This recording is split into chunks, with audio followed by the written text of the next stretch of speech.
Hello everyone, this is Junaid Ahmed. I've got third rank in Civil Services 2018 this year. I'm going to share is some of my experience, चाहे वो civil services से related हो या life से related हो. I started my journey way back in 2014, so it was a long period of 4-5 years. So few things I learned during the process, which I'm going to share with you people. The first thing जो है वो see, I'll tell something about myself. I have literally failed in every exam before civil services in my life. If I talk about my primary education, मैंने AMU से किया, so you have internal quota there, so you can get admission anywhere there because 50% seats are reserved. But I was the only one who didn't get admission in any of the course there. So I thought I'll do my graduation then.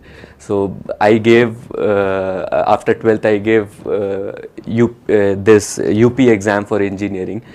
I didn't get any rank there. At least you can get a rank in that exam. Then I took admission in one of private university.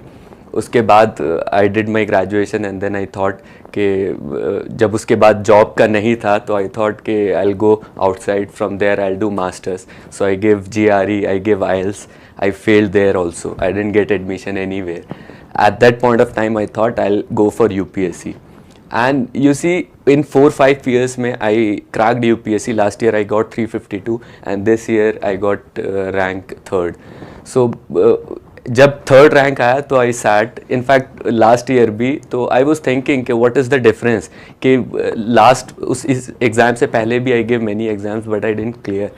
तो I found कि there was a reason, क्योंकि जो पिछले exams थे उसको clear करने का मेरे पास कोई रीज़न नहीं था. Either I was forced into that thing, या तो एक मास कल्चर है कि you have to do engineering, या पेरेंट्स का वो था. तो I was not able to find any why to do that. Civil services के लिए पर्टिकुलरली मुझे एक रीज़न मिला करने का.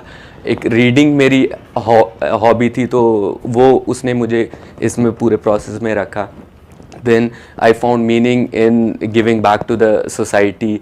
इन सब चीज़ों से I got very much influenced. मैंने पढ़ाया काफ़ी जगह, तो वो चीज़ मुझे सबसे ज़्यादा अट्रैक्ट करी. तो first lesson which I learn is, अगर आपको कुछ करना है तो you have to find that why. अगर आप वो वाई ढूंढ लोगे तो उसको कैसे करना है वो you can find anyhow. तो find your why in life, तो you will get how to do it. That is the most important thing which I learn from civil services. Second thing which I learn is, देखो कुछ successful लोग होते हैं, कुछ not so successful लोग होते हैं, तो उनमें बहुत कुछ डिफरेंस नहीं होता है, सब एक जैसे होते हैं.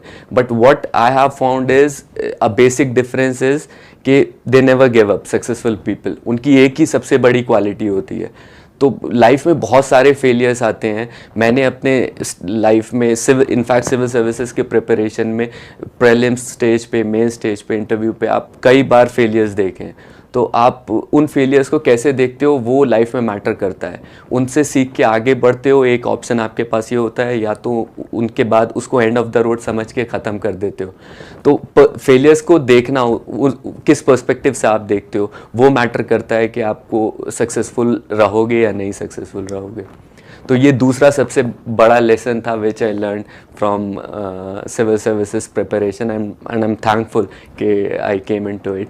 और it's a message to everyone who is preparing कि आपका एंड रिजल्ट कुछ भी हो, the journey is so beautiful. It will change your personality, it will make you think in different ways, और वो आपको एक बहुत अच्छा पर्सपेक्टिव देती है.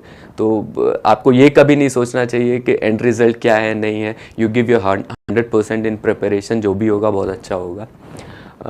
Third thing which I think I found very interesting is कि जब आप बहुत ज़्यादा एक्सपेक्ट करते हो ना, चीज़ें नहीं होती कभी कभी. And I have seen this thing, so keep it very simple.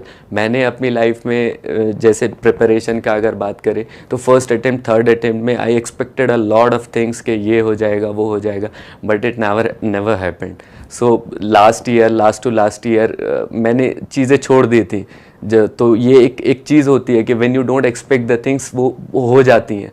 तो कीप इट सिंपल, वो आपको काफ़ी हेल्प करेगा. Last year I got third rank, I was not expecting, ये था कि लिस्ट में कभी आ जाऊंगा, कुछ अच्छी रैंक आ जाएगी, बट थर्ड रैंक अपने आप में एक बड़ी चीज़ रहती है. अब you see my marks in geography optional, continuously I was getting 233 234 marks and I was putting a lot of hard work कि किसी तरीके से increase हो जाए. But वो last year also I got 352 rank, but still my optional score was 233 only. But last year I thought कि I will not put unnecessary pressure on myself, और मैंने बहुत सिंपल वे में चीज़ों को करा and there was a huge jump of 90-95 marks from 233 I got 321. तो ऐसा कुछ मैंने नहीं किया कि अब बहुत कुछ स्ट्रैटेजी चेंज की, I just kept things symbols, उसने वर्क किया. तो ये कभी कभी लाइफ में बहुत हेल्प करता है ये चीज़ें. तो ये कुछ चीज़ें हैं जो I want to share with you people, और ये लाइफ में आपको भी बहुत हेल्प करेंगी अगर मेरे उससे आप देखेंगे. बाकी यूपीएससी से रिलेटेड जो है वो यही है कि बहुत कुछ होता है पढ़ने के लिए, एंड एक कोऑर्डिनेटेड और स्ट्रैटेजिक स्टडी आपको करनी रहती है. आप अपने जो सोर्सेज हैं उनको जितना ज़्यादा कंसाइज करेंगे, जितना ज़्यादा उसको रिवाइज करेंगे, वो आपको हेल्प करेगा. और जो पेशेंस है, it's a key. I feel कि hard work is something that you need to do, लेकिन हार्ड वर्क के बाद आपका पेशेंस आता है. For how many years, for how much time you can hold on to it, क्योंकि civil services में competition बहुत ज़्यादा है और उसको क्लियर करने के लिए थोड़ा सा पेशेंस और परसिवरेंस की ज़रूरत होती है. तो if you have hard work, patience, perseverance, these three things, you can definitely crack civil services.